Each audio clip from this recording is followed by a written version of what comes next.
Hello, everyone. Welcome live to 3Y TV, tonight's broadcast of the Total Nonstop Racing League and the Thornton Graphix Cup. I am Peter Short, and joining me in the booth, as always, is the one and only Bob Giaquinto. And Bob, great to be down here in Southern Florida. It is Homestead, Miami here tonight. For sure, Homestead, Miami, one of my favorite tracks to watch here in the Total Nonstop Racing League. Multi-groove track, always leads to some fantastic racing. Last season in the ARCA Menard Series for the Total Nonstop Racing League had a fantastic race, and this year it's looking good again.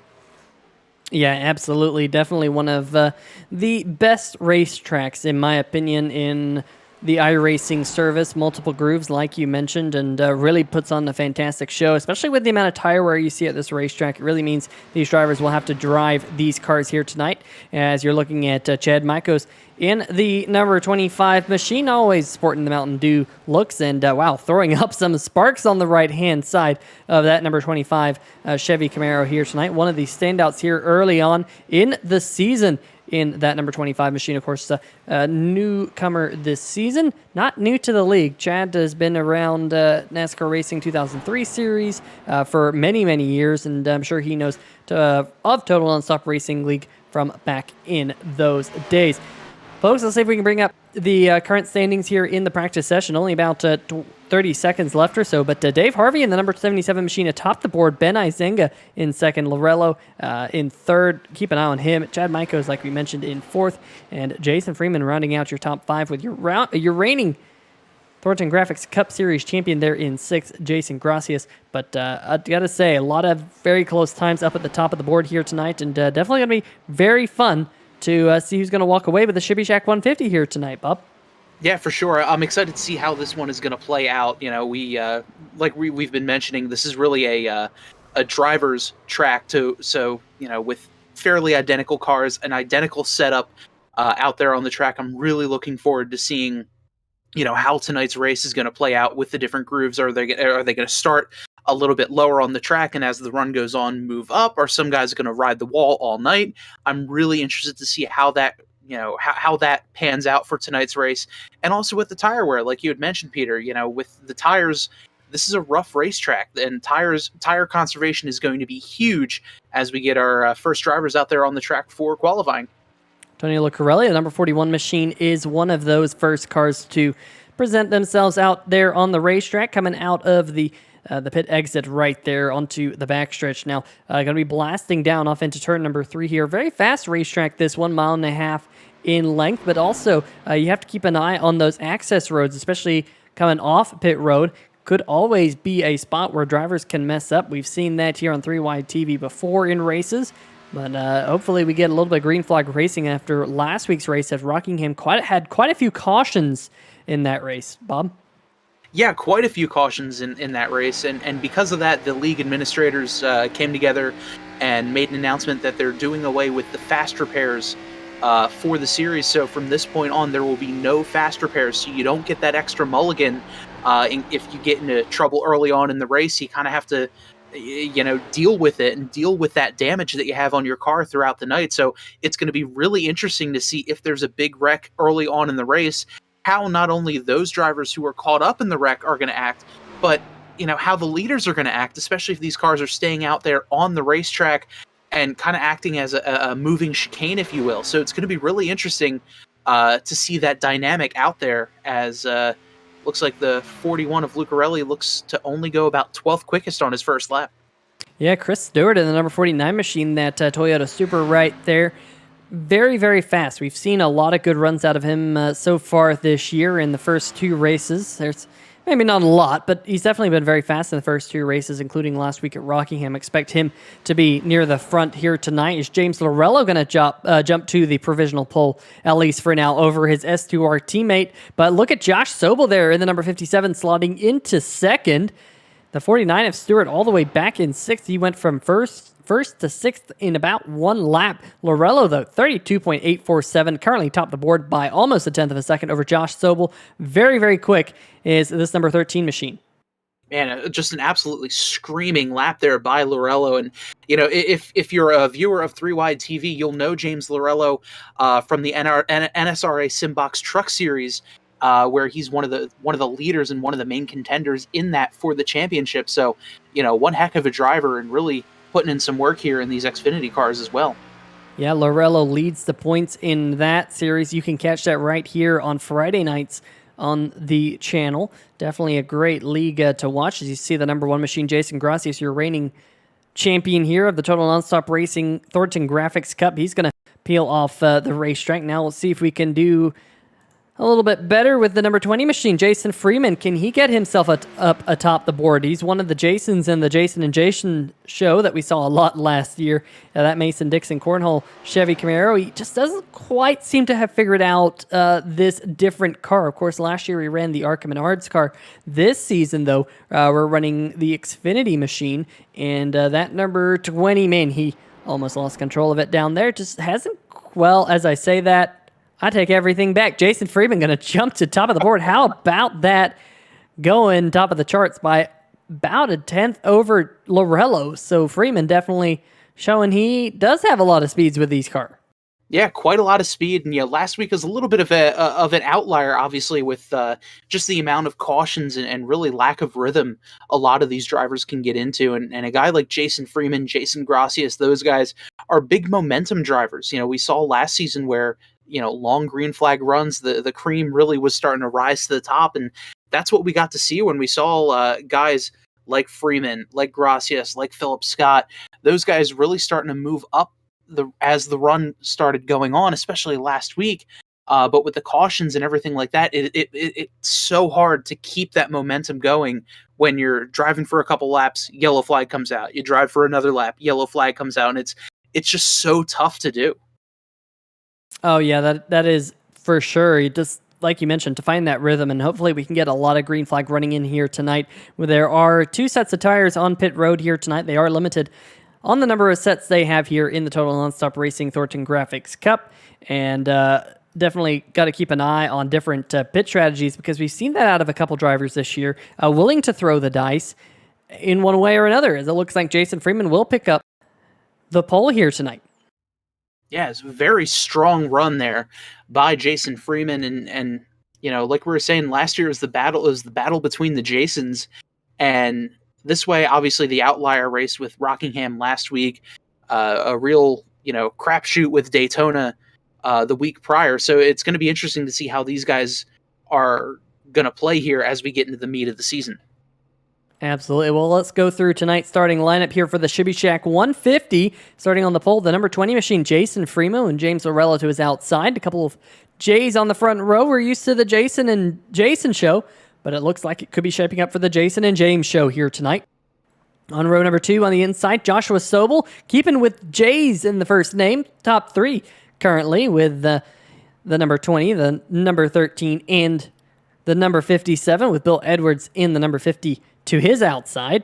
On row number 3, Jason Gracias on the inside. Chad Mikos in the number 25 machine will be rounding out your top 6. Row number 4, first driver in the 33-second bracket. That's Ben Izenga in the number 17, with Chris Stewart in the 49 to his outside. And rounding out your top 10 here tonight, Cam Caldwell in the 12, and a great qualifying run by Stephen Kegman in the 22 machine to put it inside the top 10. Bob. On the inside of row number 6, starting 11th and 99 of Philip Scott, and on his outside is the 41 of Tony Lucarelli, starting in 12th. In 13th, the 24 of Ben Mashburn, and last week's winner at Rockingham, the 70 of Chris Darling, is going to start 14th. On the inside of row 18, the 4 of Andrew Himmelman, he'll start 15th, and next to him, the 00 of James Babb. In row number 9, starting 17th, the 38 of Vincent Valvano, and on his outside, the 86, the Kool-Aid machine of Jeff Wyatt.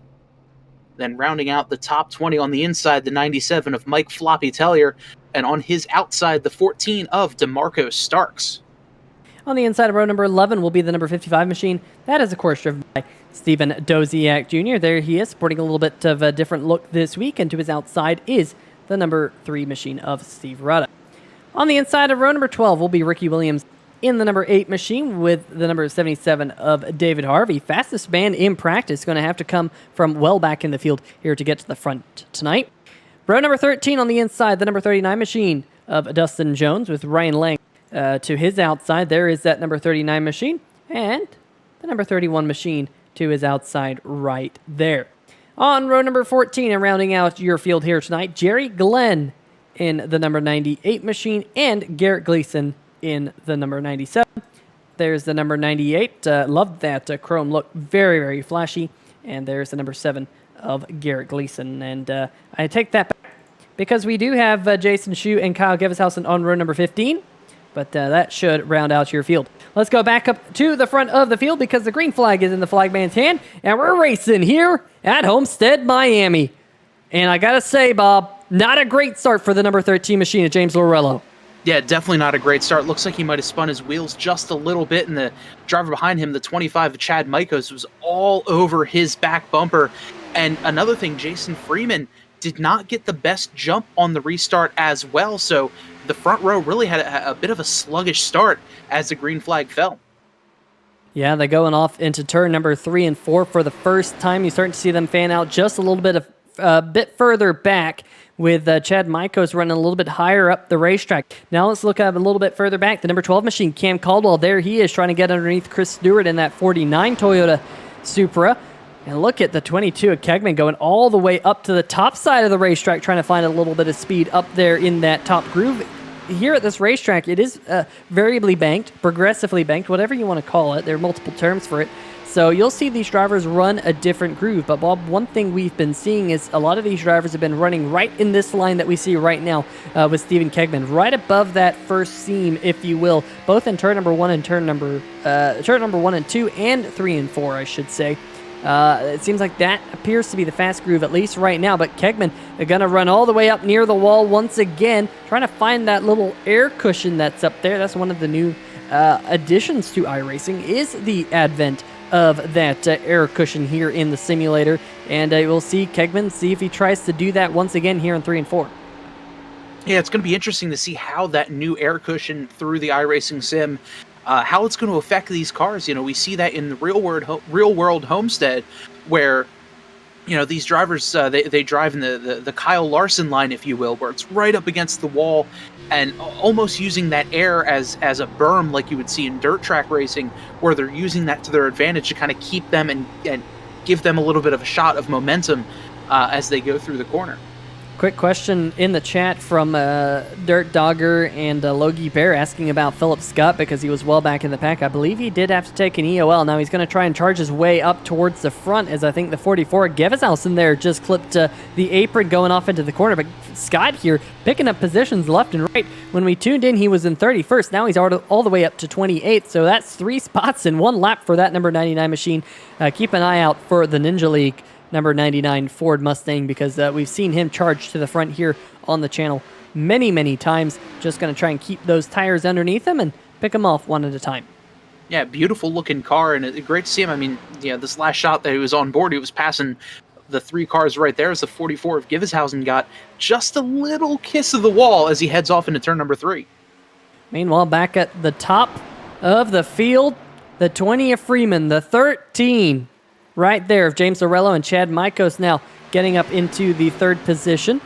Bill Edwards right there in 4th and Ben Izenga in 5th. So there have been a couple of spots changed up here at the top of the field, with Josh Sobel sliding back just a little bit in the early running. There is that bright green Stay Tuned Sports Chevy Camaro right in front of your reigning champion of the series, right there in the number 1 machine right behind him. Max Graphics on the hood. Of course, Max Graphics sponsoring the Lucky Dog Award. We'll see if how many Max Graphics Lucky Dog Awards we hand out here tonight. In fact, that's going to be the question for the chat. How many caution flags are we going to see here tonight? We saw a lot last week at Rockingham Speedway. How many are we going to see tonight? That is the question for the chat, and hopefully we can kind of follow back on it as the race goes on. But at least for right now, clean and green through the first 6 laps, about to make it 7 as they go across the start-finish line this time.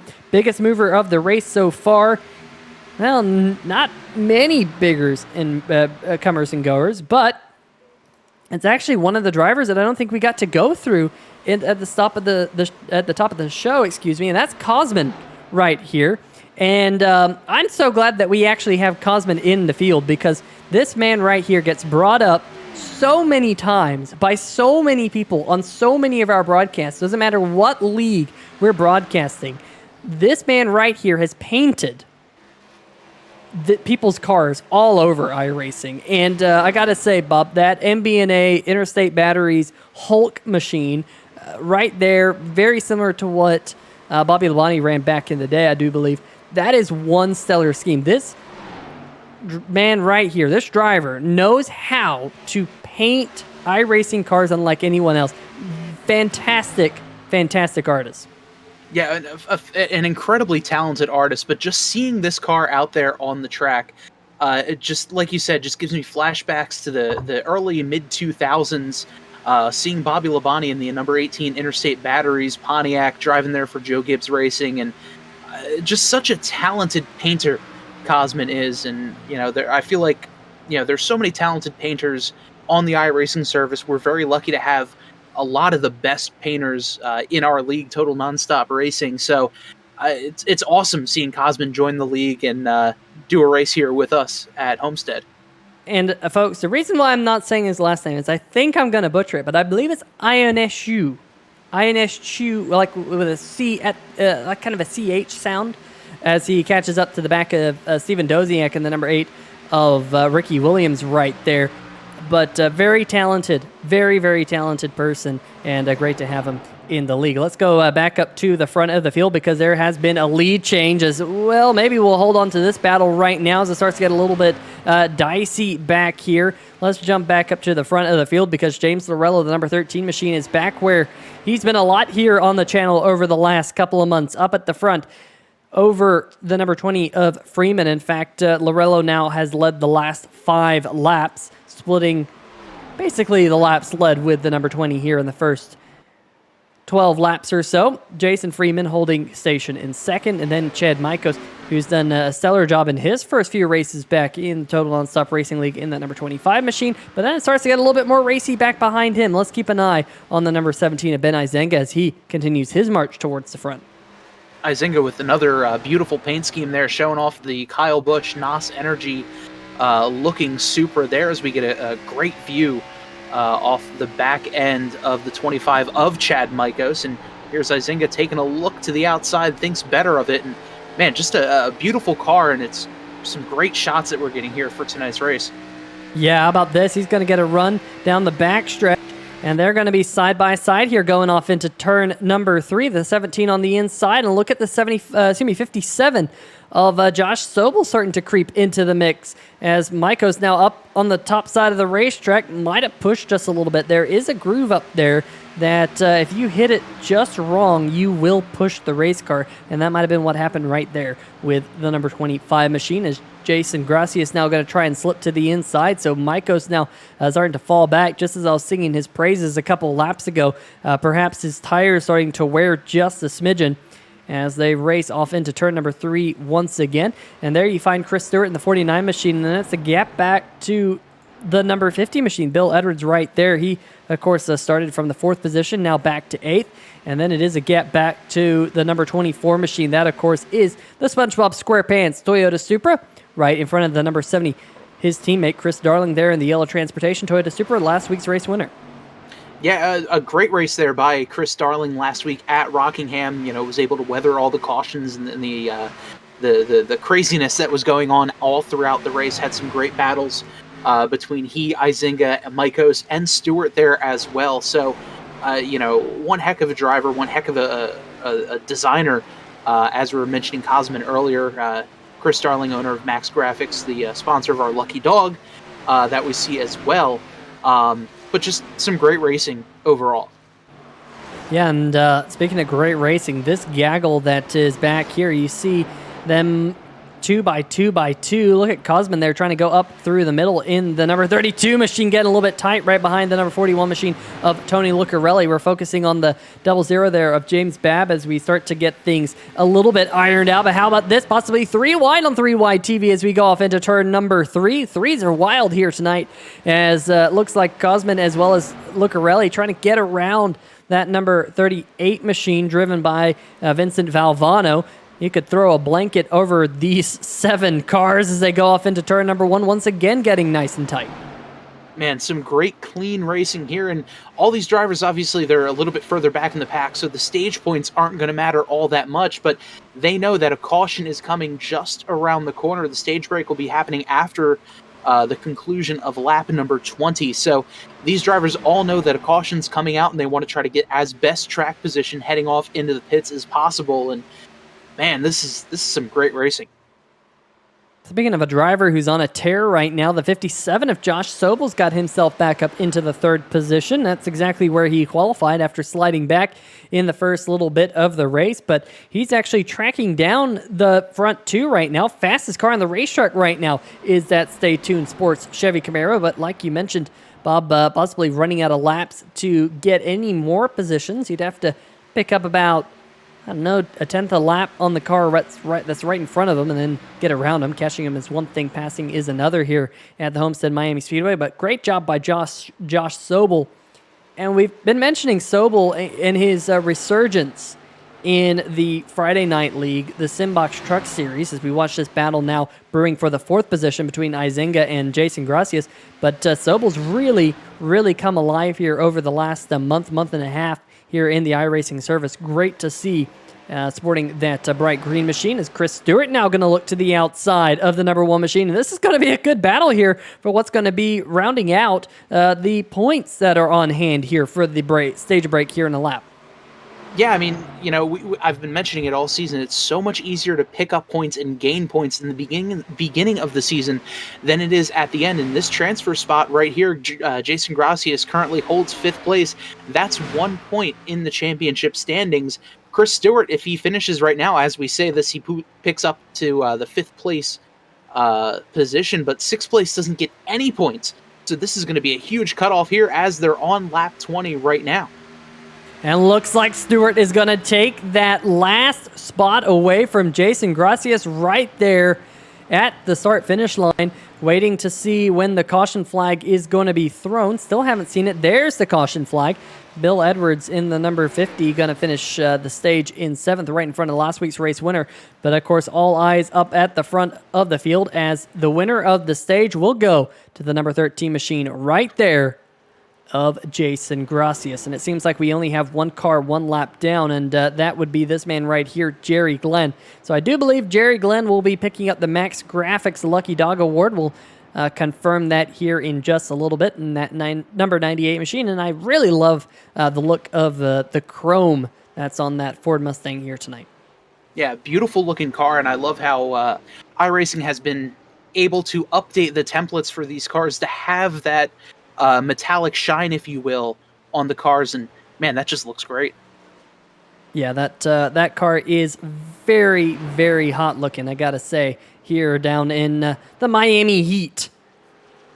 Not far away from Miami, just in Homestead, just about 45 minutes away from downtown Miami. Meanwhile, back up at the front, will we see cars headed down pit road here, Bob? They do have 2 sets of tires here to choose from on pit road, and who's going to come down? Not the race leader. Looks like Jason Freeman, however, will be coming down pit road in the number 20 machine. And it looks like possibly a bunch of cars near the like 6th position or so on back going to come down with him. Very interesting to see the strategy there. The leader's staying out. Jason Freeman, whom we're riding on board with right now, the highest position car ready to pit. Looks like Chris Darling in as well. Himmelman in behind him as well. I'd expect to see 4 tires and fuel here for them as Darling looks like he's down and away.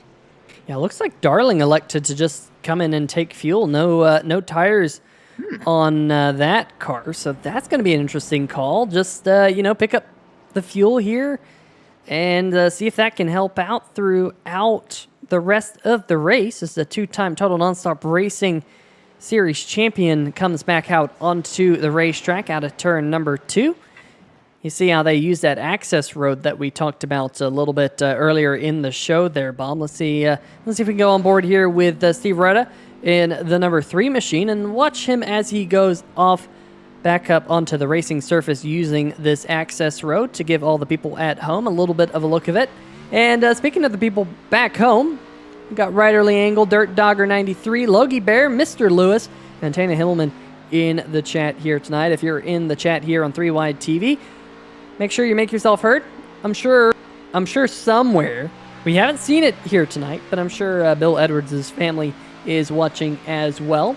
So if you're a Bills family, hello. Hopefully you're having a good night here once again on the channel.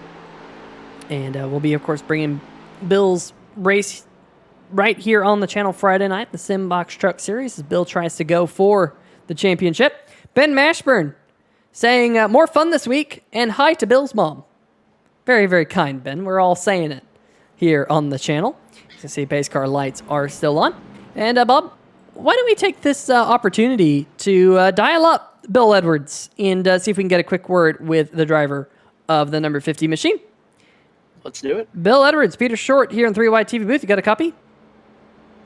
Yes, sir. Well, we're all saying hi to your mom back home in the chat and here on the channel. And we figured we'd drag you up here in the broadcast booth for a little bit and see how the car's going out there. Oh, well, I got to start by saying hi, Mom. It's not too bad. I'm still kind of trying to figure it out. We'll see. Oh, Mom, Chris Darling says hi too over chat here. Well, it's always kind to say hi to the mom back home. Definitely looks like maybe have a little bit of right rear damage on that number 50 machine. Is that affecting the way it's driving, or does it still feel fine? It's not too bad. I didn't think it was affecting me, although I was a little bit slower than some of the guys. My spotter said, yeah, there's damage there. So about 15 seconds, I went and got it fixed, and we'll see what it does. I know that tire wear is the name of the game here at Homestead, Miami, more often than not. Did you take tires under this first pit stop? No, I didn't. All right. Well, definitely great to hear you here in the channel. Good luck, and we'll let you get back to it. All right. Thanks, guys. All right. Well, that is Bill Edwards and that number 50 machine. But his teammate leading the race hasn't come down pit road. That's James Arella right there in what might be the lucky number 13, or will it be unlucky number 13? We'll find out here on the channel here tonight in the final 75 laps as we're about to go back green, Bob. Yeah, they're getting ready to go back green now, and Lorello had a great race so far. He was able to pick up the lead off of Jason Freeman, who Freeman now he pitted and he's back down into, I believe that is 7th position right now. So, or pardon me, 9th position right now. So it's going to be interesting to see him cut through the field. Doesn't as about the same age tires, a little bit more fuel in the car. So as the green flag is out, and Lorello has a huge jump as they head off into turn number 1. Yeah, that outside line did not get going. Josh Sobel might have spun his rear tires. That has allowed the number 17 machine of Ben Izenga to move up into second. Meanwhile, back behind him, now Sobel trying to get swallowed up by the number 49 of Stewart. Look at Ben Mashburn there in the SpongeBob SquarePants, living in a pineapple under the sea as they go off into turn number 3 and 4. That bright yellow machine, you can't miss it. I gotta say, I love these colors. You got bright green, bright red, bright yellow, bright blue, all the way from all the way from 5th all the way up to 2nd with that NOS energy drink of Ben Izenga right up there. There he is, running right behind James Orella, but back behind them, Jason Freeman, the man who led early. He's trying to get his way back up to the front. He came down pit road just a little bit ago. Came down, got fuel on the Mason-Dixon Cornhole Chevrolet. He's got himself now back up into the top 5. And what about last week's race winner? That would be the number 70 machine. There he is, Chris Darling, running in front of a big gaggle of cars led by Dustin Jones and Ryan Lang. They're side by side coming out of turn number 4. Yeah, good battle here between Jones and Lang. Looks like Lang gets the best of Jones as they head off into the corner. But here comes the 32 machine as well, taking a look underneath of Jones as they're coming out of turn number 3. And again, another fantastic look at this 32 of Cosman down the back straightaway. Yeah, I got to say, that number 32 machine, not only does it look great, but he's one of the first drivers who came down and actually took 4 tires under that pit stop, so he's going to have a little bit more maneuverability than some of these cars around him. I'm just looking at who took 4, who didn't, and this number 32 definitely did, and you can see how he's trying to use those 4 tires, thinking of going 4 wide with those 4 tires. Let's look at the number 14 machine. DeMarco Starks trying to come up through the middle now.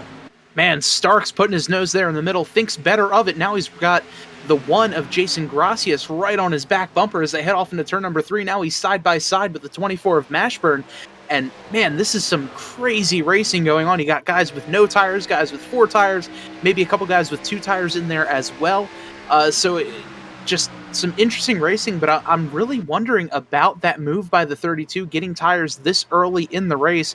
There's still 70 laps to go, and now he has this set of tires and one more to go on, where the majority of the field still has their 2 fresh sets in the pit. So it's going to be really interesting to see how that strategy plays out as this race goes on. Here comes the number 99 machine, Philip Scott. I know we got some Philip Scott fans in the chat here tonight. That number 99 National Ninja League Ford working his way forward, and I'm just looking at my live timing and scoring.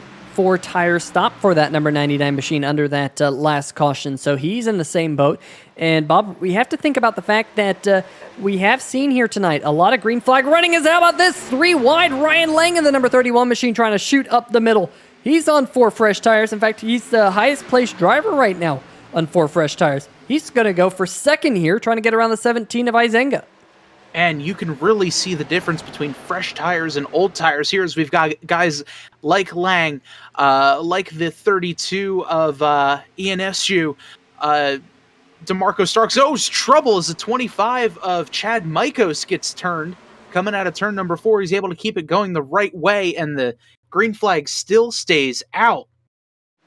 Yeah, we go back and watch this one on the replay. Tries to go to the outside of the 24. Might have got into the back of the 24 machine and then got up into the wall just a little bit. Locked it down and just might have kissed the inside wall. Gotta say, damage could have been a lot worse. Let's see if we can get one more look. Let's go on board with the number 25 machine right here. There's the number 24 machine right in front of him, and might have just caught him in the right rear quarter panel a little bit. And that could be the difference in tires that we're starting to see, because one thing I did notice is I think Mikos was one of those drivers, and we have a caution flag out on the racetrack.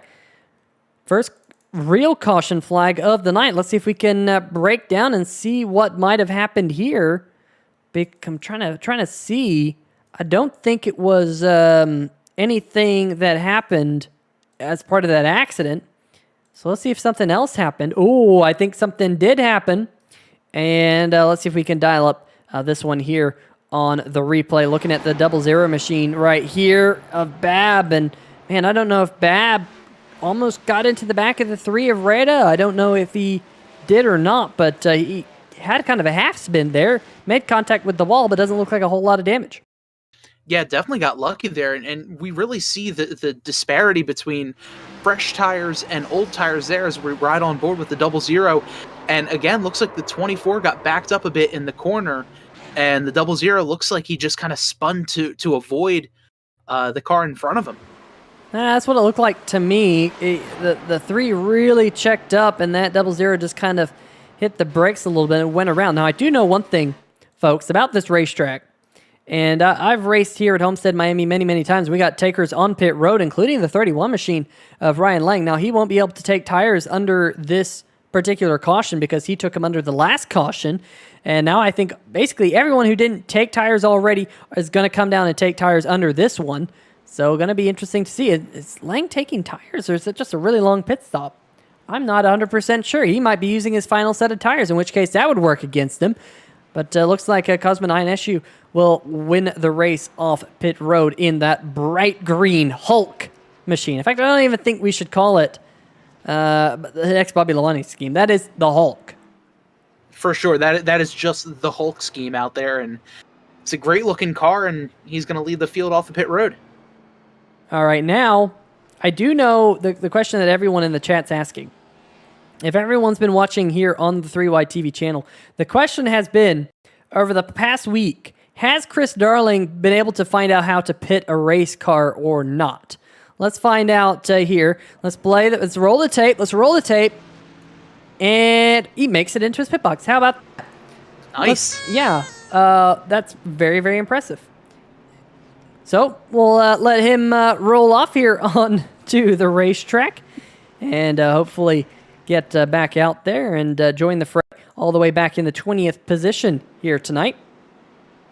at least for right now, with everything sorted out. But let's see that 31 machine, Ryan Lang. Did he come down? Did he take tires? Because it would be his final set of tires. And if so, maybe he's unaware that there's a tire limit or something, or maybe he forgot to uncheck his tires. Let's see. Here he is rolling into his pit box right now. Hits his marks, and does right sides go up. So believe he's out of tires now, Bob. I don't think he's got any left in that number 31 machine, so he has to go 64 plus laps on that set of tires. That is going to be a very tough ask. We saw him pretty much rocket through the field on fresh tires earlier, and now it's just going to be save, because he doesn't have any fresh tires left in the pits. He's going to have to go the last, like you had mentioned, 60 some odd laps on this set of tires, where the rest of the field probably has, I don't know, maybe one and a half sets of tires. So this is going to be really interesting as the race rolls on. All right, well, we'll wait and see how everything just works itself out here tonight as the number 20 machine. Jason Freeman going to get on the loud pedal, and we're back racing here at Homestead, Miami. He's going to get a little bit of a jump on Jason Gracias as they head into turn number 1. Now, a couple of cars up at the front of the field didn't actually come down pit road. That's why this man right here, Jason Freeman, is your race leader as he works out of turn number 2, Bob. Yeah, the Jason and Jason show yet again here with the 3 of Steve Rada's. Oh, trouble in the back. The 17 of Ben Izenga gets turned around, and another caution is going to come out. So if you took the over on 3 yellows, so far you're looking pretty good here. Looks like the 17 just lost it coming out of 2, and then the 55 of Doziak gets into the side of him. Yeah, here we go. One more look, and it looks like just a little bit of a wiggle, possibly on cold tires and into the wall, and nowhere for Doziak to go. The rest of the field able to scatter on through that one. And, oh, man, looks like the number 7 machine of Garrett Gleason might have also caught a piece of this one. We'll go back and see exactly what happened to G-Money on this restart. There's the 41 of Lucarelli throwing up some sparks going off into the corner. Let's watch in front of him. Where is there's the 17 that broke loose. And then I think Garrett here trying to get on the brakes, locks it up, gets into the wall, and then spins down across the racetrack. So Garrett going to have a little bit of right side damage on that number 7 machine that he's going to have to come down pit road and repair. A lot of damage on Ben Izenga's number 17 machine after that, a little bit of a death wiggle there. But caution flag is back in the air. Let's see if we have I think we are going to have a Max Graphics Lucky Dog. I think it's going to fall to the 25 machine of Chad Michaels. You see him. He's tried to repair as much damage as possible on that Chevy Camaro. Let's keep an eye on him and give a shout out to one of our series sponsors, Max Graphics, as long as no one collects him in the rear there. Tony Lucarelli coming in a little bit hot. Kyle Gevezalson also coming in a little bit of hot there in the number 44 machine. But got to give a big shout out to Thornton Graphix. Link in the description to the Facebook page. Link in the description to Shibby Shack's Facebook page as well, Bob. If you want to give a little bit of a shout out to Shibby Shack, it is a Shibby Shack 150 here tonight. It is, it's a Shibby Shack 150, and the Shibby Shack is your, go-to place for just kind of chill conversations. We do a podcast, pre-pandemic. Obviously, we did a in-person podcast, and we've kind of turned our way into doing some streaming. We stream live around 7 o'clock Eastern, 7:30 Eastern time on twitch.tv/Shibby_Shack. And it's myself and a couple other guys that we just kind of hang out in the chat, play some video games, and just kind of all around have a good time. And another cool thing that the Shibby Shack is doing, we're sponsoring the Shibby Shack Dash for Cash, which we have 3 drivers that we're going to do tonight.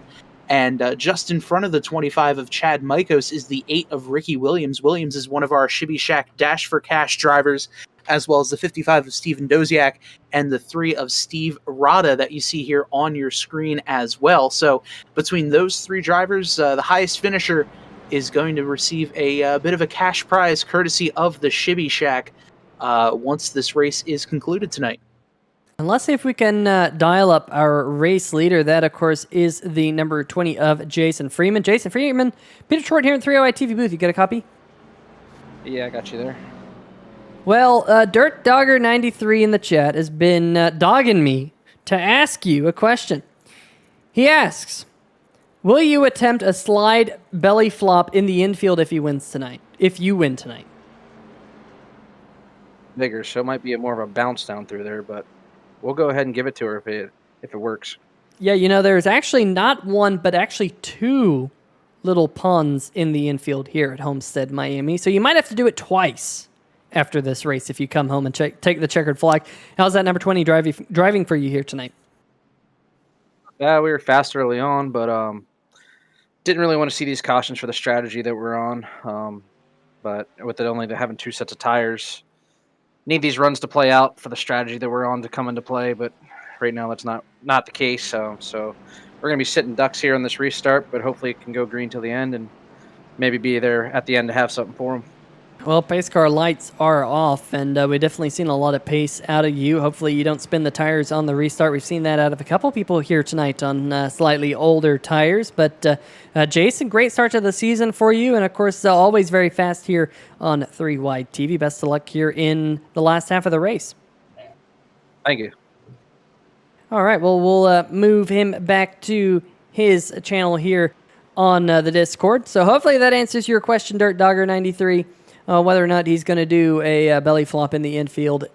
I think he has to do 2, 1 in each pond. If one's kind of a lake, one's kind of a pond, but you get the gist, as he is currently your race leader. But a bit concerned about that strategy here tonight, Bob, because of the fact that he has a lot of drivers behind him on fresh tires. Going to be interesting to see how that shakes out.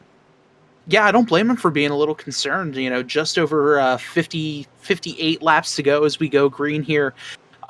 It's going to be interesting. He's got a set of tires in the pits, but who knows how this race is going to pan out, and if he's able to stick to his strategy, get a late caution, pit, get some fresh tires. But this will be interesting as the green flag flies.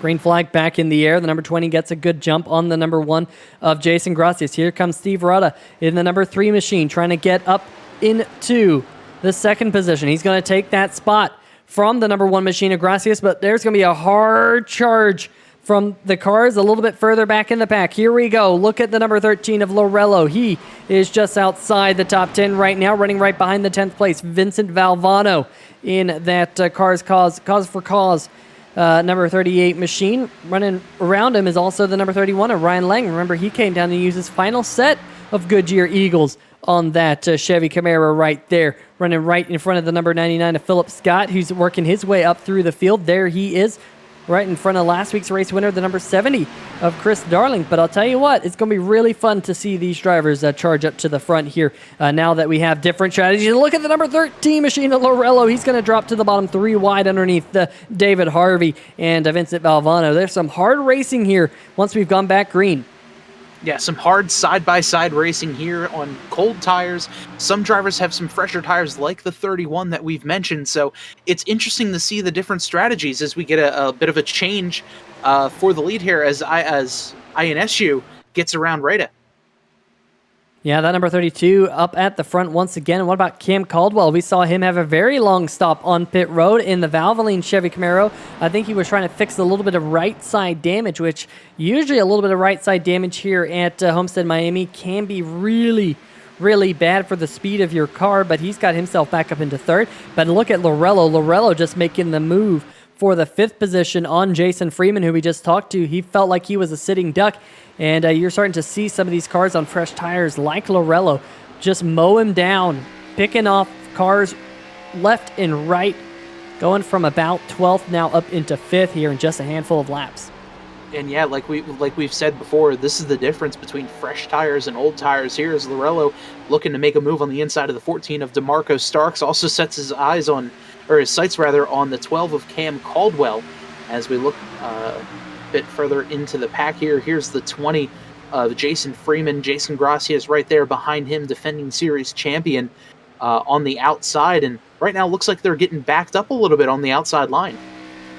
Yeah, definitely a lot of things at play here. Meanwhile, the 32 has a little bit of a decent lead right now, but we look at this battle brewing for second because Caldwell's got around Rada. Rada now sliding back to around the 5th position right there. DeMarco Stark's going to get around it, but here comes Lorello trying to get around the 12 of Caldwell, the 12 and the 13 running together. In fact, the 12, the 13, and the 14 all running together. How about that? But it looks like Lorello's going to take the spot going off into turn number 1 as he tries to catch Cosman INSU over these next 3 laps. Some fantastic racing here as we head down the back straightaway. 14 of Starks looks the inside of Caldwell. As we look a little bit further back, here's the 31 of Ryan Lang on the inside of Rada. And Rada, ever since the drop of the green flag, just fell back. He didn't pit this time around, and it really goes to show the freshness of tires out there on the track, how much better new tires and how much more those new tires mean as this race goes on. Yeah, and I'm looking up and down the scoring pylon right now. Lorello, of course, the first car on 4 fresh tires in that number 13 machine. There he is, doing a great job. Once again, here on the channel, S2R on the hood. I was thinking he might be able to run down Cosman here over the next few laps to lead at the halfway distance, but he's going to have to pick it up just a little bit because that number 32 machine now out to a pretty handy lead and got clean air on the nose, which always feels good as a race car driver to get just a little bit extra downforce on that particular Toyota Supra right there. But look at Chris Stewart now. You saw just a flash of that red number 49 machine. He just got around the number 12 of Cam Caldwell. He just got himself now up into 3rd here, working lap number 49. Will be halfway and just about a lap from right now here on 3 Wide TV.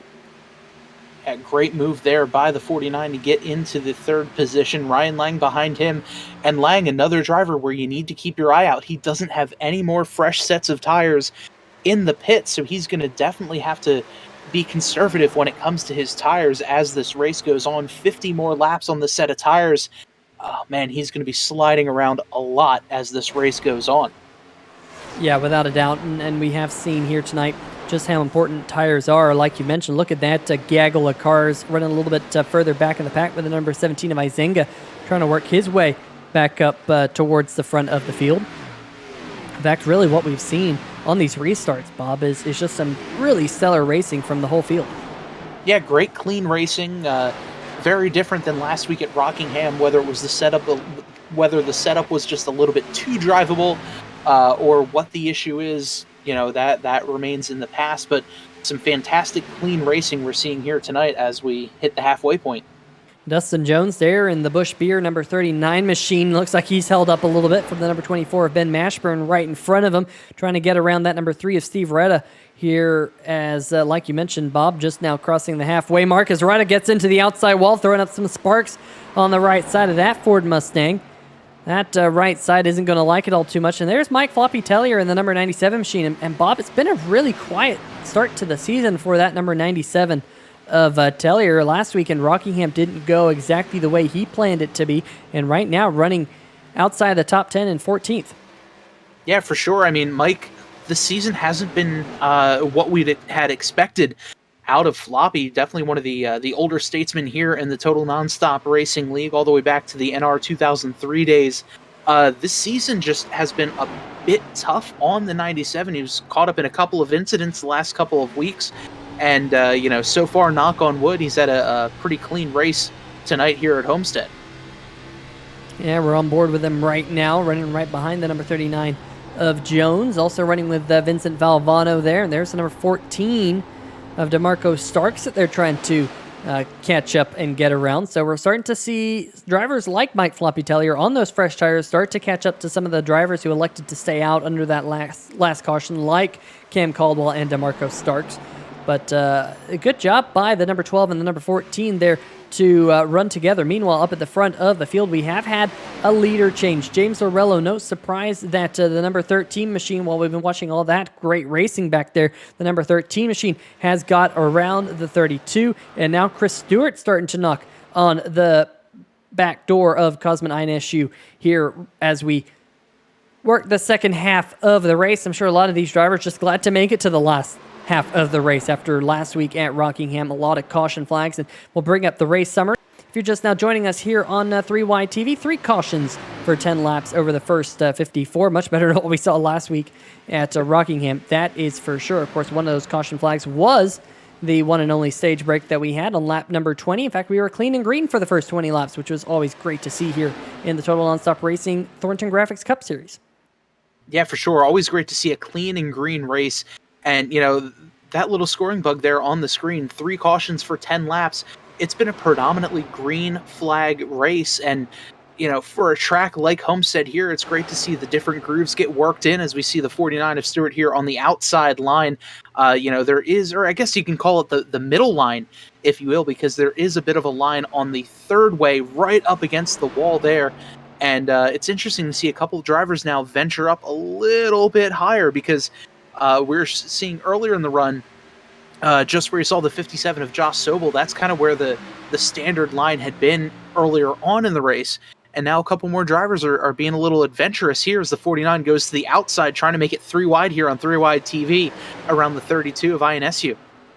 Yeah, that number 32 machine, he is on older tires relative to all these other cars around him. In fact, we'll bring up the pit info up at the top of the screen so you'll just kind of see the last time these drivers were on pit road, because they might have to start thinking about coming down pit road at some point to maybe pick up a little bit of fuel, as you see Chris Darling also starting to make a move. There he is in the number 70, slowly creeping his way up towards the front of the field, and the 2-time Total Nonstop Racing Cup Series champion is once again possibly going to walk away with a win here tonight. We'll just have to wait and find out after getting that win last week. Yeah, definitely from the files of where did he come from, because Darling really was hovering around the top 10 for most of the race, and now after a couple of cautions, able to race his way up now into the top 5, putting on the heat to the back bumper of the 49 of Chris Stewart as they come out of turn number 4. So it's going to be interesting to see how Chris can slice his way through the field here.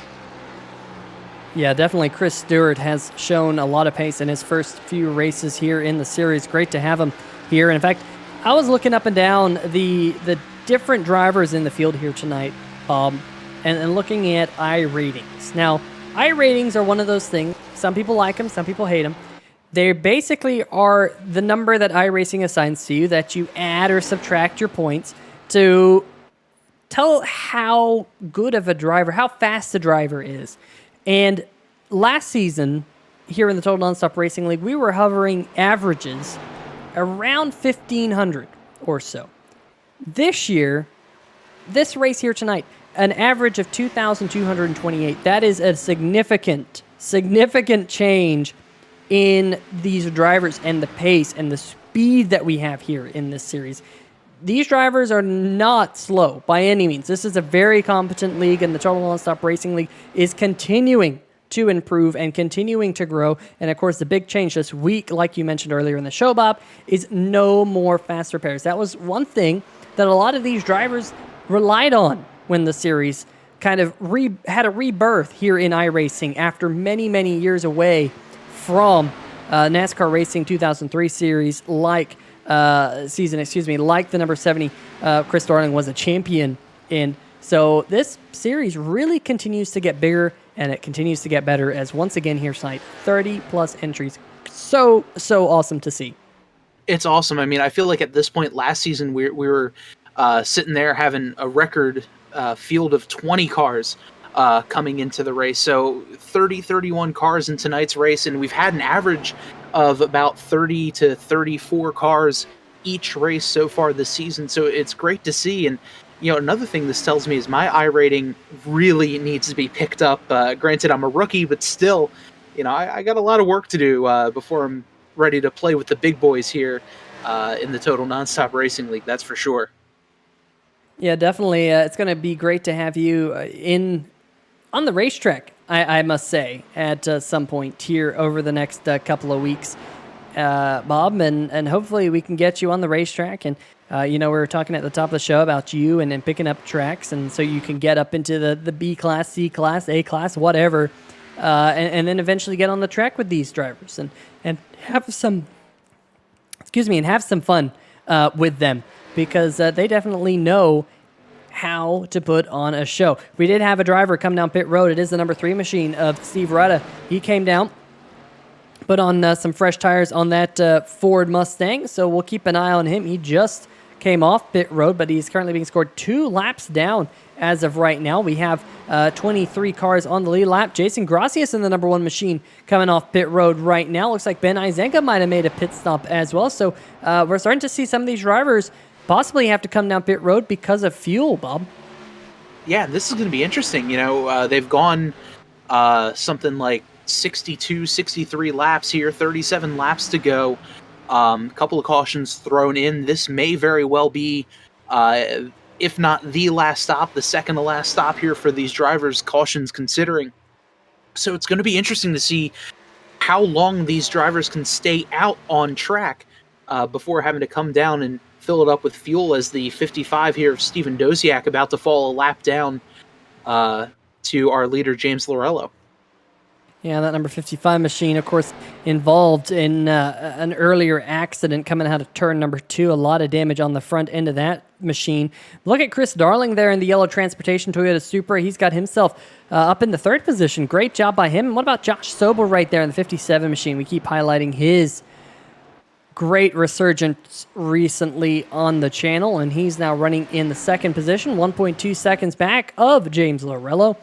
Chris Stewart there in 4th. And what about Bill Edwards currently rounding out your top 5? There he is in the S2R Chevy Camaro himself. Got about 2 seconds or so on the cars back behind him. Cosmin Ionescu in the number 32 machine still holding on to the 7th position right there. Don't mind the smoke. I think that was a little bit of a connection issue with someone. Looks like hopefully that gets all sorted out. But Mike Floppy Tellier's now got himself up into the 9th position, as we mentioned him just a little while ago, running about 7 seconds off the race lead right now. And what about Andrew Himmelman? Haven't mentioned him all too much here tonight. That Ford Mustang running just outside the top 10 in 11th. I know his mom is in the chat here tonight, rooting him on, as always, here on the channel, Bob. Yeah, and a lot of drivers, you included, over the weekend took part in the 24 Hours of Daytona. And Andrew Himmelman there, one of the drivers there, had a fantastic finish. I believe he was part of the Team Max Graphics, who finished P2 in their split. So some really accomplished road racers as well out there on the track.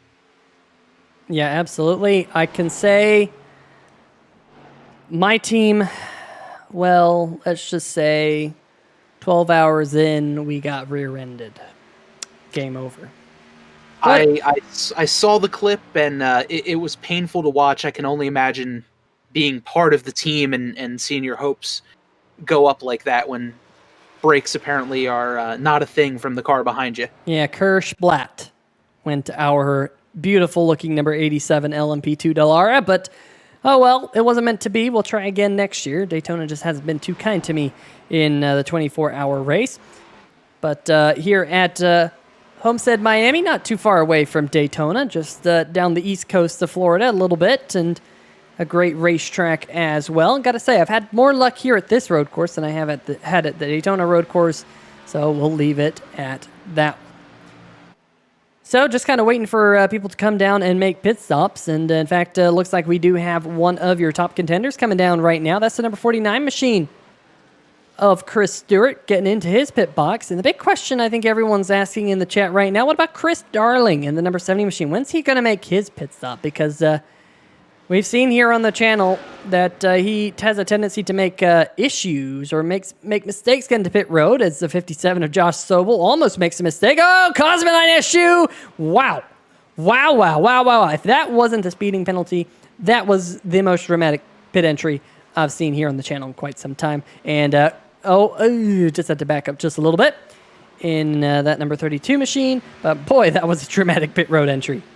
We were saying how his paint scheme there gives us shades of Bobby Labonte, also shades of either Matt Kenseth or Kurt Busch from the 2004 season, sliding through and almost taking out the pit attenuator right there as they went on to win the championship that season. But man, I don't know how he was able to get it down to pit road speed right there as he slid it in, got practically sideways coming down pit road. And looks like your leader is coming down pit road, the number 13 of James Lorello. What about this man right here, Chris Darling, trying to get into his pit box? And looks like he got in his pit box that time, folks. It's kazoo time here on the channel because that number 70 machine made it to pit road. We're going to play the kazoo again because why not? The number 70 of Chris Darling gets on pit road, rolling out of his pit box right now, back up onto the racetrack. Now, I guess the only thing he could have done is he could have sped on pit road. I might have been premature on the kazoo, because if he sped on pit road, we won't find out here till just a little bit. I guess it would be on exit, because we would have found out if he sped onto pit road, because they would have given a black flag and a stop and hold in his box. So now, we'll just have to wait and see. Did Chris Darling actually pit correctly this time? We'll have to wait and find out. As things will cycle on through, Mike Floppy Tellier in the number 97 machine is your current race leader, but he's yet to make his final pit stop. Will he be coming down pit road this time? No. He stays out there in the racetrack, at least for now. And some tense moments here is, now you have to think, how much fuel do these drivers have? Mike Tellier is the only driver in this top bit who has yet to pit. So I really want to see how much fuel he has left in that tank, and he's got to be thinking about coming down the pit any time now. Dustin Jones, they're hustling to get back up onto the racetrack. He was scored second place the last time by at the start-finish line because he was one of the last cars to pit. But the 97 Atelier is the last car to pit, but that's going to be no longer as he now heads down pit road with 27 laps to go. Keeping my eyes on how many laps he went here, Bob. Mike Floppy Tellier went 35 laps on fuel. So looking at my live timing and scoring, if that's all that he can make it, if he can only make it 35 laps on fuel, we're going to have a couple of drivers really struggle to make it the distance, including Jason Freeman, including Dave Harvey.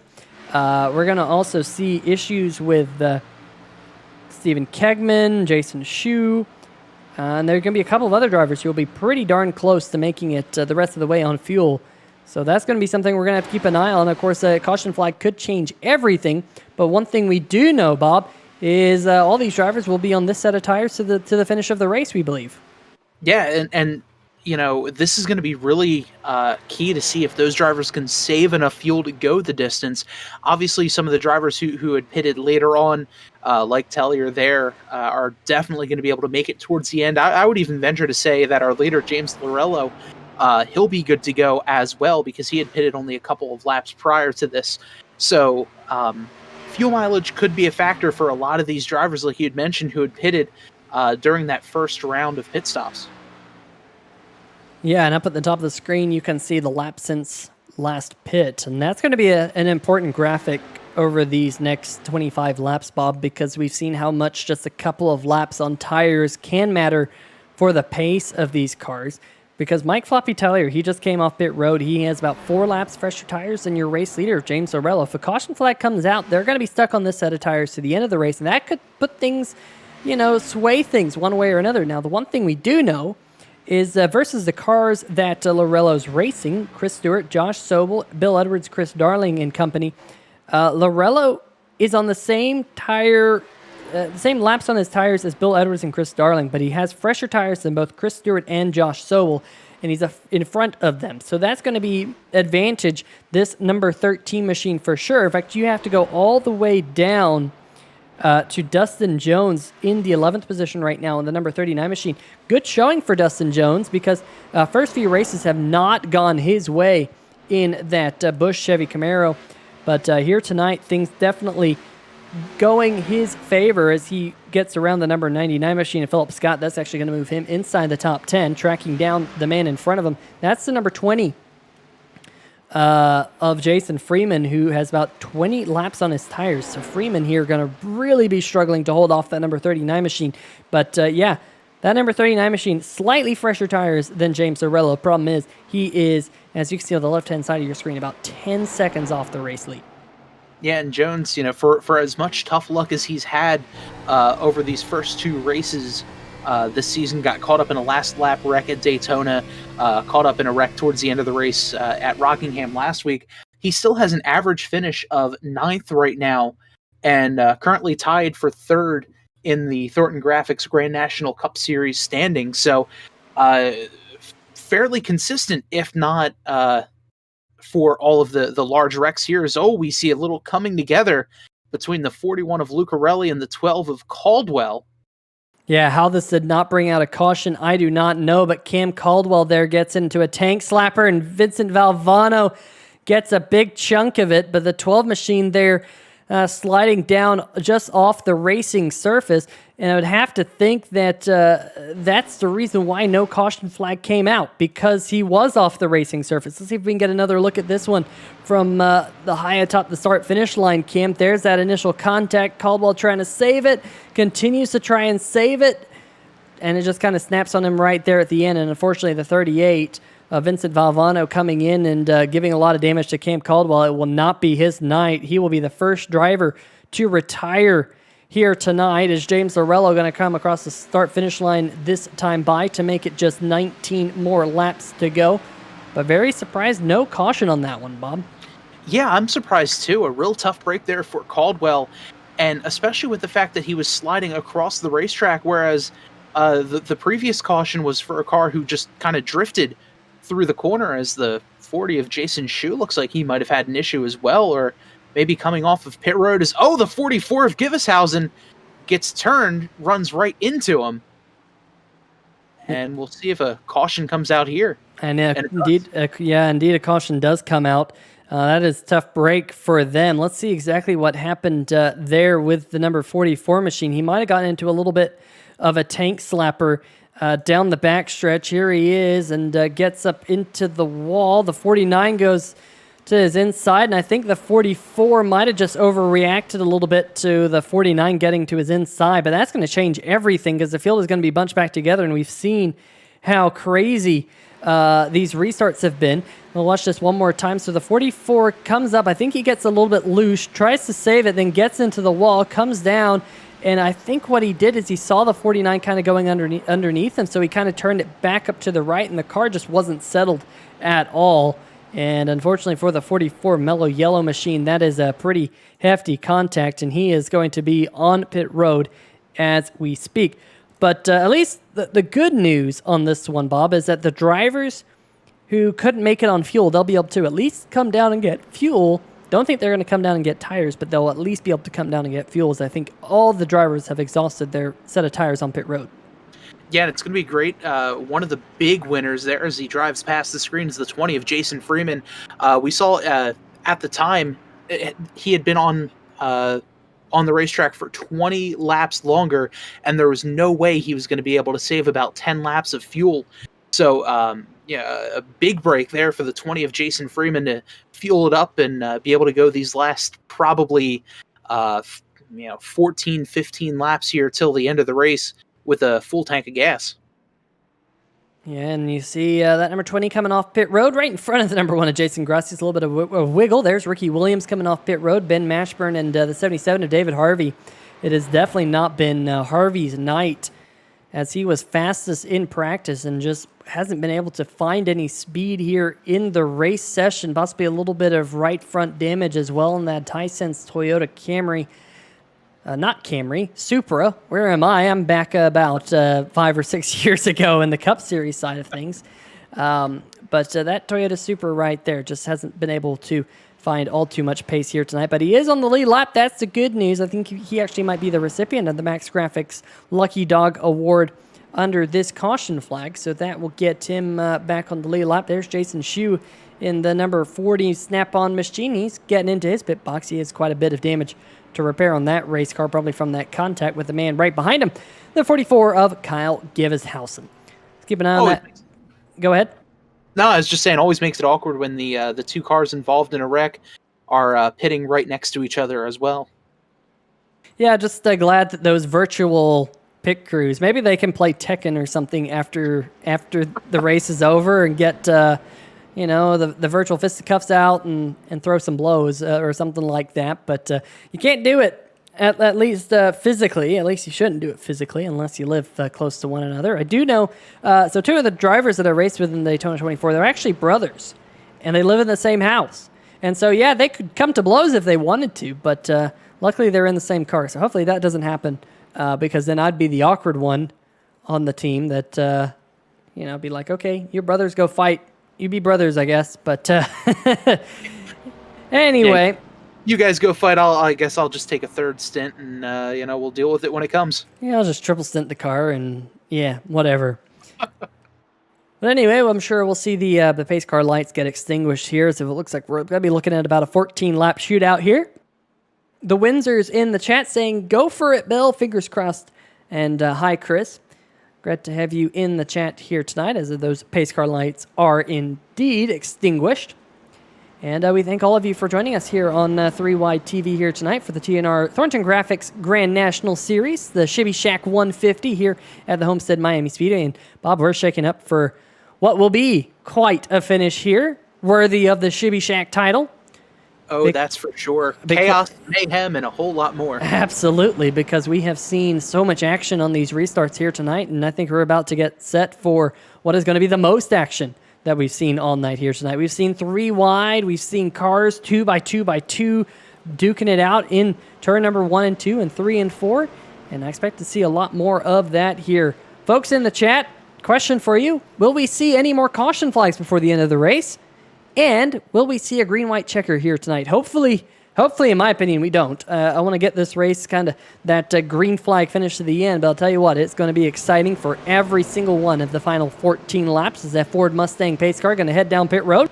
And the green flag in the flagman's hand. There goes the pace car. Those bright lights flashing down onto pit road. And the green flag's going to fly in. Lorello already on the loud pedal once again, showing once again that he is the master of the restarts, but don't go anywhere, folks, because the 49 of Stewart, he didn't get a bad restart himself. Tried to go side by side with the 13 Lorello off into turn number 1, but unable to stay so, as Lorello once again gets his nose out front. Man, what a wild restart there as the 13 of Lorello got a great jump, but the 49 Chris Stewart equal him as they headed off into the corner. Now as we're looking a little bit further back, Josh Sobel there in the 57 machine, the green car, he'll come out in third as they complete this lap. 13 laps to go now. You see everyone racing off into turn number 1, a great looking field. And I gotta say, one of the best things about this field, Bob, is the fact that look at all these bright colored race cars here in the field. You got oranges, you got blues, you got greens, just so many different colors. And it's so great to see that. It definitely makes it fun for the viewers back at home. As the number 99 of Philip Scott's, you see a little bit of sparks flying back there. Philip Scott started at the back of the field here tonight, trying to get his way towards the front of the field, but he's now struggling as Jason Freeman there in the 20 is able to get around him. And keep our eyes on that number 20 machine of Jason Freeman, because he recently just came off pit road. I do believe, did he come down pit road? Just checking. Yes, he did come down pit road in that Mason-Dixon Cornhole Chevrolet. Working his way up to the front. Is almost contact there. The 97 of Mike Floppy Tellier almost getting into the side of Dustin Jones, who's having a great showing here tonight. Andrew Himmelman, how about him getting up into the 7th position here in the closing laps? Yeah, Himmelman's had a very quiet race, but a great race, hovering right around the top 10. Right now running in 7th here with 11 laps remaining. And a good race there for the 4 of Himmelman. Now we're back up at the front of 57 of Josh Sobel. He has 1 lap fresher tires in the 49 machine of Chris Stewart right in front of him. Can that 1 lap fresher tires matter here over the closing laps? Meanwhile, Bill Edwards has 2 laps fresher tires than the 49 of Chris Stewart. Same with Chris Darling and Cosmonite issue, and the 57 of Sobel. What a save, but Bill Edwards goes around, and this is going to bring out the caution, no doubt. The number 50 goes around, still no caution. There's the caution. Finally, get the flagman a shot of adrenaline or something. But we're going to have to break down how that happened, because they were wrecking all the way through turn number 3 and 4.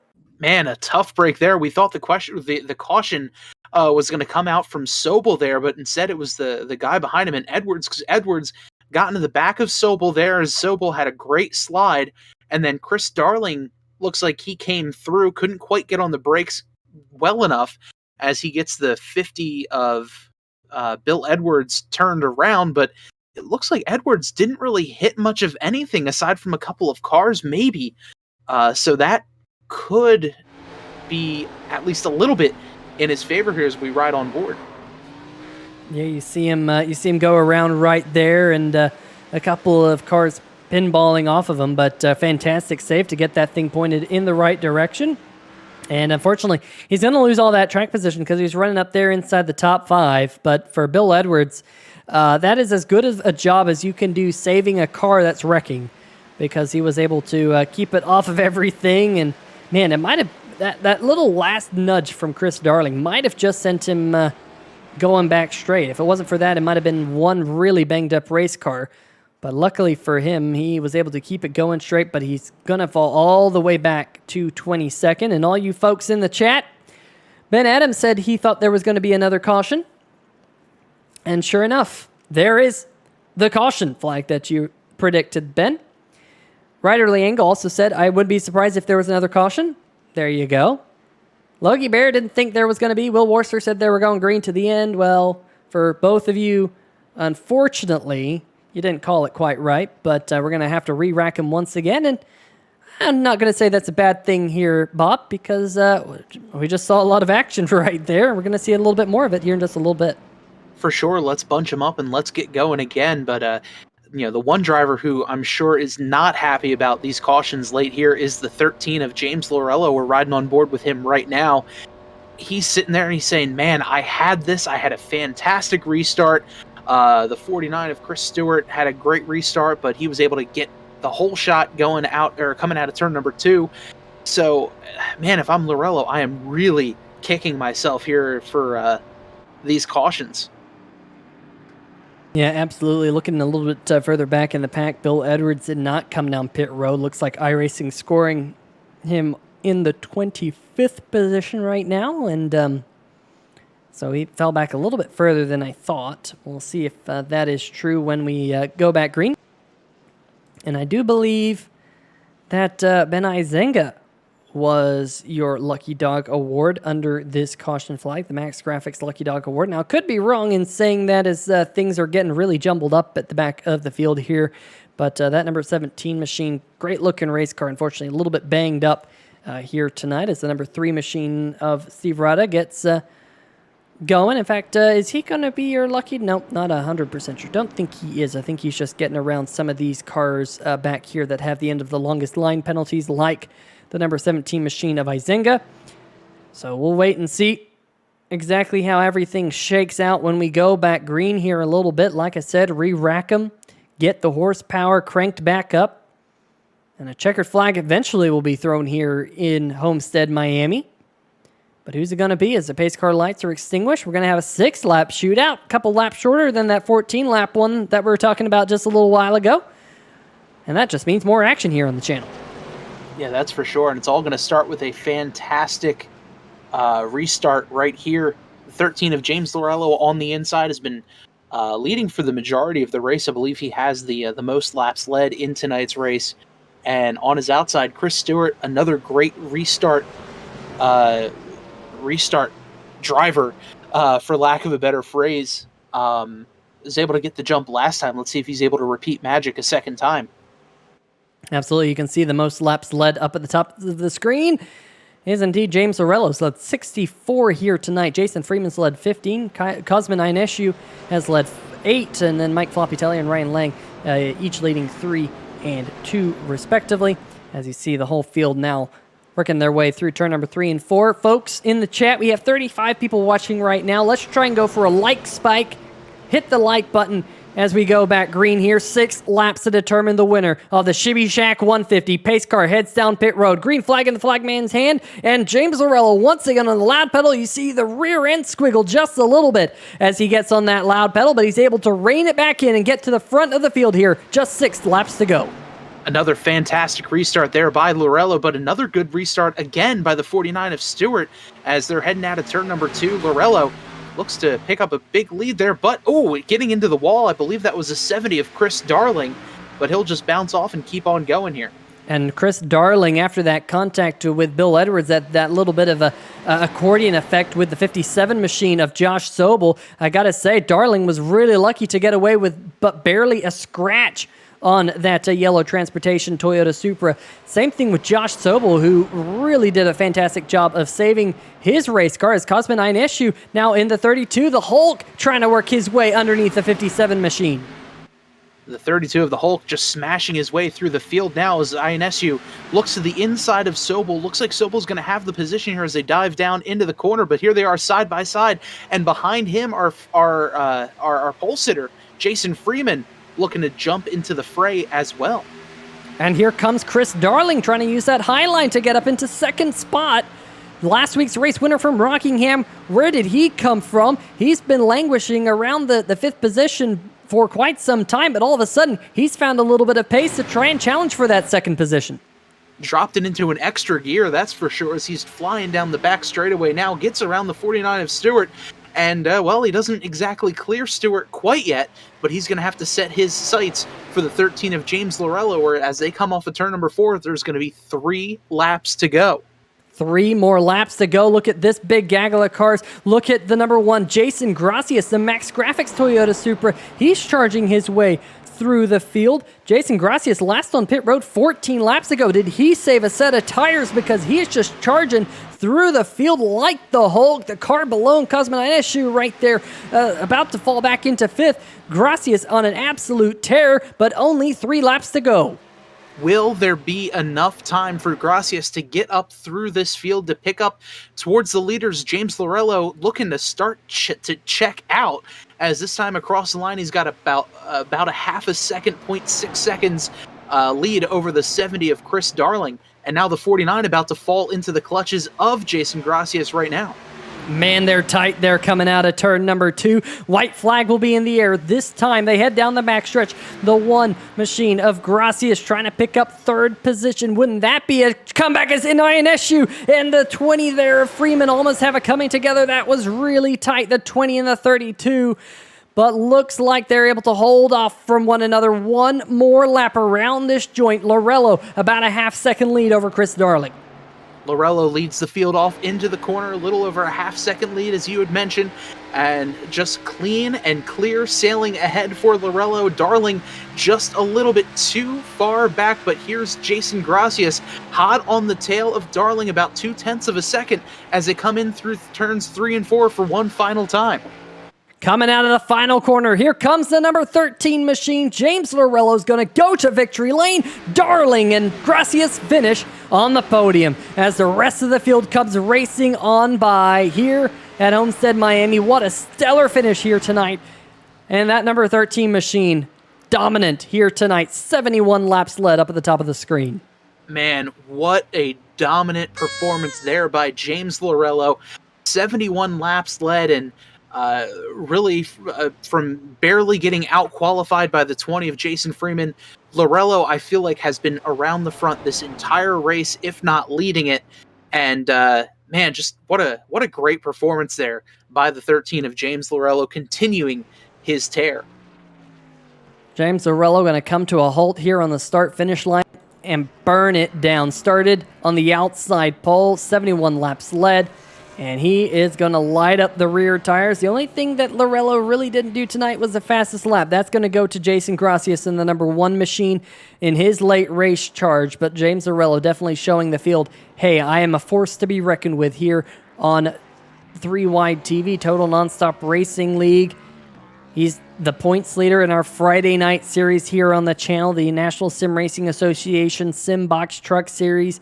Definitely one very, very quick race car driver. And I think, if I remember correctly, James Lorello picked up a win here last year on this channel in the American Sim Racing Association Series, the ASRS, the American Sim Racing Series, because this was, I believe, his one and only win in that series last year. And so he gets the job done. Definitely very, very good here at Homestead Miami Speedway. But folks, don't go away, because we'll be right back here on the channel with some post-race interviews. We'll be right back.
All right, folks, welcome back to the channel.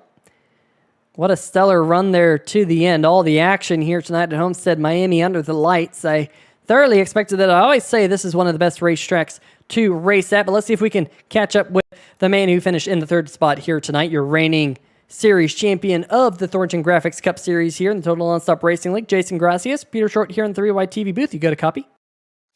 Yes, 10-4. I'll tell you what, Jason, that Max Graphics Toyota Supra was absolutely charging through the field at the end of the race. And, we tried to count on our fingers how many drivers had taken all of their tires on pit road, and we thought that everyone had right there with about 25 laps to go. But with the way you were charging through the field at the end of the race, you had to have had fresher tires than most of the cars around you. Was that the case? Yeah, the game plan was to save a set and have the fresh set at the end, which we did. Unfortunately, we couldn't capitalize. That yellow with like 10 to go really burned us, where Bill Edwards drove through the 57. But shame. If I had about 3 or 4 more laps, it would have been real interesting. Yeah, absolutely, man. You were absolutely flying through the field, picking up positions left, right, and center. Excuse the squeaky chair in the background, but you know what, Jason?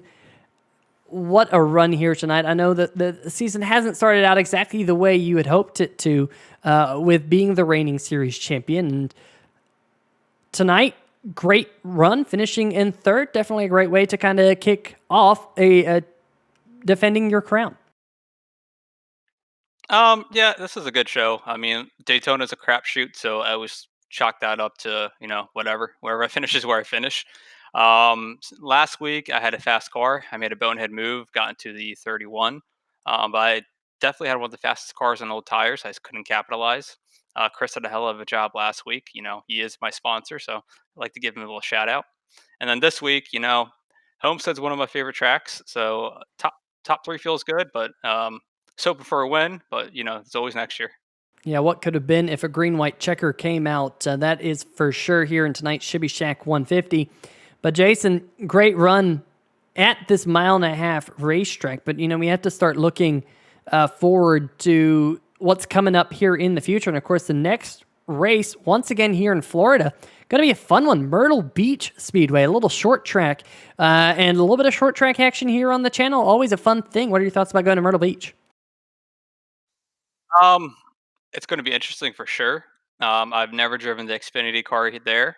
I've driven trucks there in C-Fix. It was interesting. Definitely a track where you save tires. So we'll see. We'll have to make sure we have a good set for next week, something that can turn, doesn't get too tight. But it's very interesting to drive the track. It reminds me of like a mini Nazareth, kind of like with a late arc into one. Yeah, definitely one of my favorite racetracks in all of the sim. I know it's one that often gets overlooked, but I really enjoy going to Myrtle Beach, whether it's with the A-class cars, B-class cars, C-class cars, whatever, and as well as, of course, the super lates that run down there at Myrtle Beach. But, all in all, great race here tonight. Looking forward to next week. Before we let you go, any shout-outs? Yeah, shout out to Garrett, for putting the league together. Thanks to all the new guys that joined that have been with us for the first 3 races. We had record field sizes, about 30 cars a week. So hopefully we can keep that up going into the season, deep into the season. And hopefully we can get more cars for next year so we can try to implement some sort of charter system and maybe potentially look at payouts for next year. But, wishful thinking, we'll try to get through this season first. And thanks to Max Graphics for the beautiful paint job, something new this year. So, Peter, I got a question for you. Do you know what my car is based off of? Which classic Toyota race car? Which classic Toyota race car? Yeah, now that you mention it, it's definitely the TS020 is what I would think it would be. Is that correct? Yes, that's correct. I was looking at old Gran Turismo videos, and I saw a picture of that, and I hit up Chris and said, "Can you make this look pretty?" And I think he did a bang out job. So everybody go check out Max Graphics for your iRacing designs and paint schemes. Yeah, definitely a good one. I that hadn't come to me, but when you mentioned it, I was like, "Oh yeah, I remember that." It's almost got that that Marlboro McLaren look to it as well. So that almost had me caught up stumbling for a moment. But I'll tell you what, Jason, great look on that race car and great finish here tonight. Best of luck next week at Myrtle Beach. You and thanks to you and 3Y TV and Bob for putting these races on YouTube. I mean, this is one thing to look forward to on Monday night now that Monday Night Football's over. So everybody stay tuned for the next race at Myrtle Beach. Absolutely going to be a good one. So, folks, make sure you're back for that one because this man is going to be fast. That's going to do it for our second place finisher. However, Jason Gross. And let's see if we can now catch up with tonight's runner-up driver of the number 70 machine last week's race winner, Chris Darling. And Chris Darling, Bob Giaquinto up here in the 3-Wide TV booth. You got a copy? I gotcha. Well, Chris, 2 races in a row now. You're getting the interview. Win last week at Rockingham, following up with a really strong second place finish. Take us through your race tonight. Well, I made it in my pit stop every time, so eat my shorts. I'm just kidding. Yeah, you got the kazoo. You got the kazoo. All right. That was my goal all night. I'm like, I'm going to hit all these pit stops. Mission accomplished.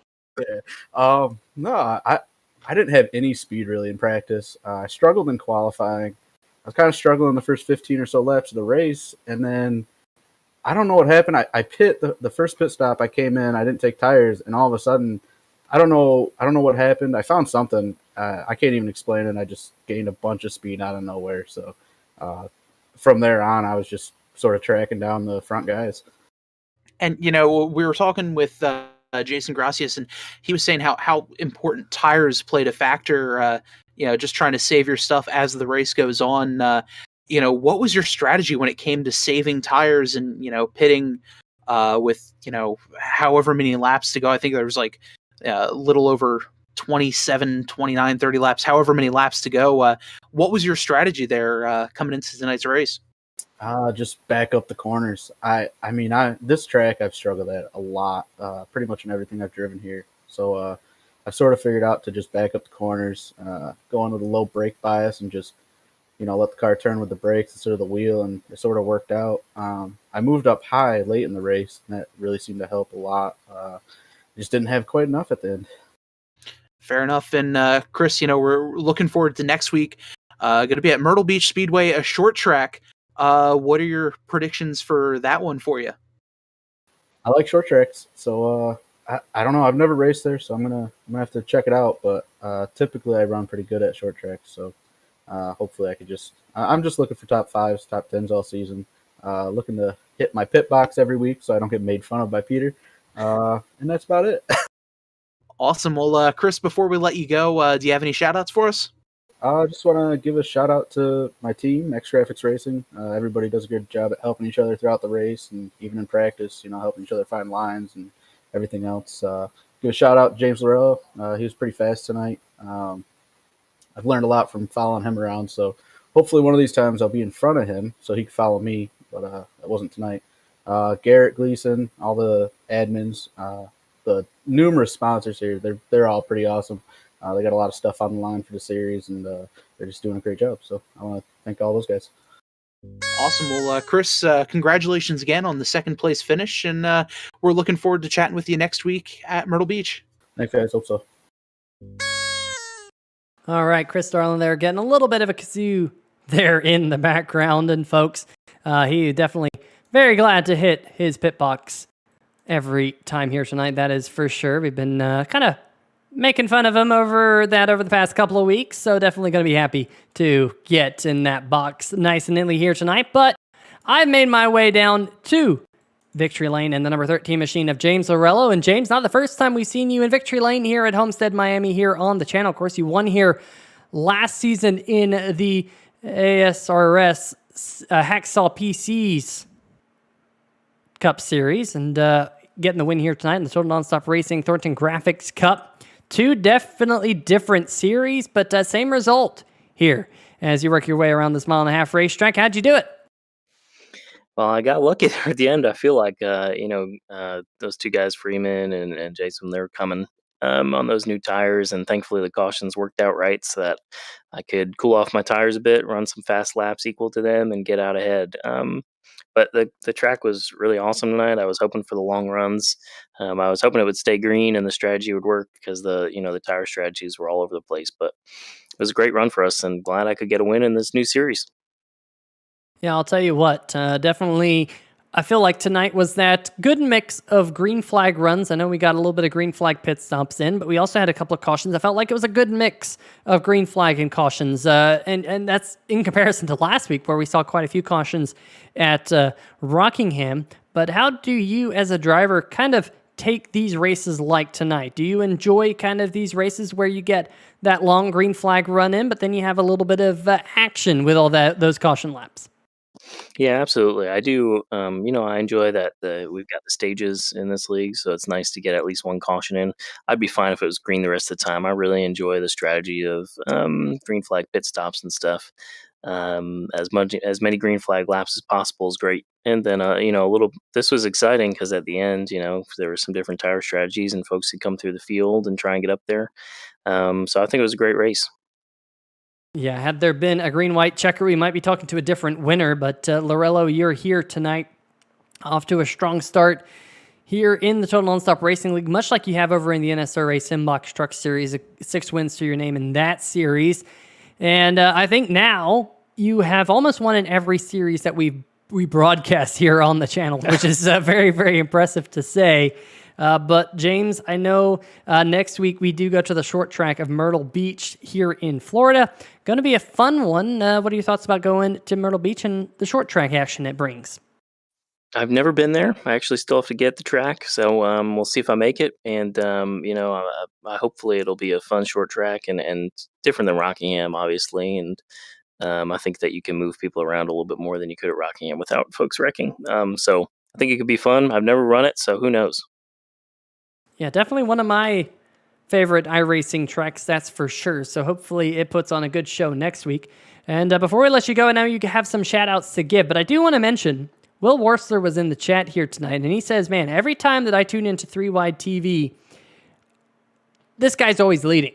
And so I think you owe a shout-out to Will Worsler. I think he's your good luck charm here on the channel. That's awesome. I love that Will's in there. I miss racing with him in ASRS. I'm not running that league this year, but I'll be watching him. Hopefully he gets some wins. Thanks, Will, man. You bring me some good luck every time he's watching. That's great. And thanks to you guys for the broadcast. I really enjoy going back and watching these 3 Wide TVs. I think I've been trying to join leagues only where you're the broadcasters, so working on that.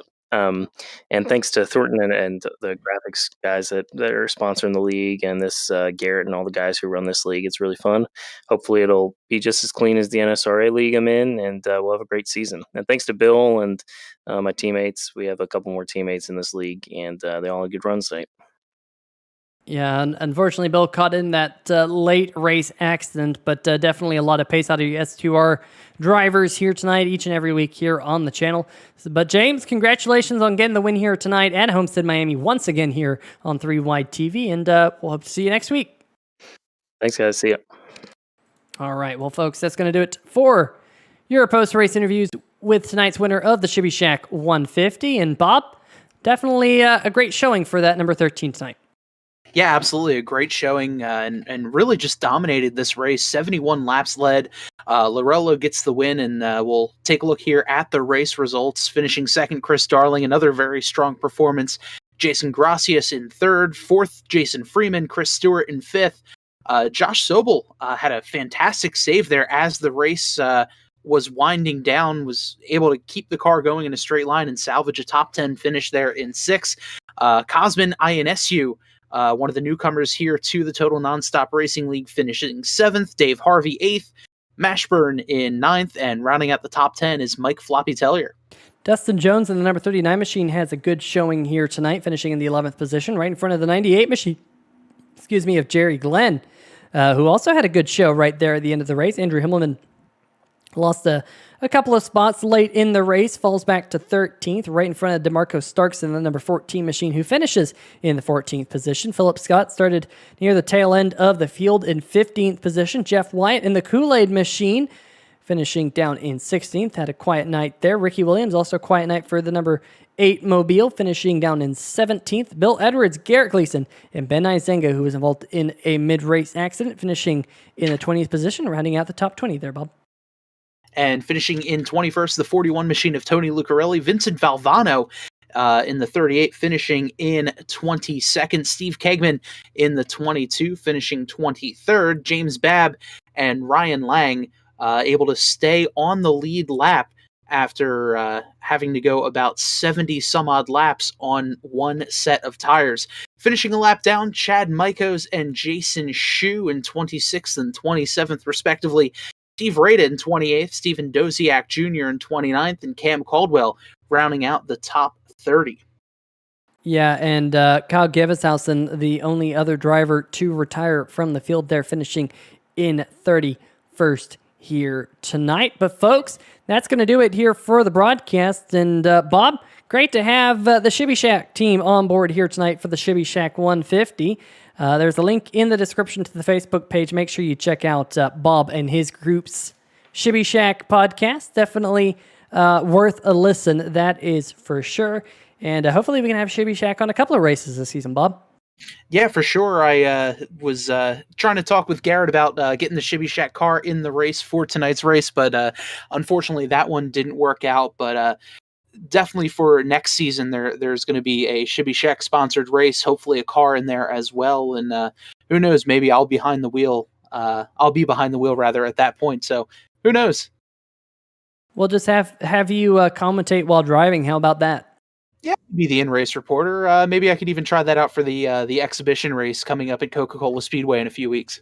And that is going to be a wild one, folks. But speaking of wild ones, you won't want to miss next weekend, same time, same place, right here on the channel, Myrtle Beach Speedway, because we got short track racing for the first time this season here in the Total Nonstop Racing Thornton Graphix Cup. But for myself, Peter Short, Bob Giacinto, we want to give a big shout out to our friends over at SimTV for the camera angles we bring you each and every week, as well as Dunn Raceway Park, indoor off-road RC racetrack up in Old Forge, Pennsylvania, Thornton Graphics, as well as Max Graphics, and of course Shibby Shack for sponsoring tonight's race.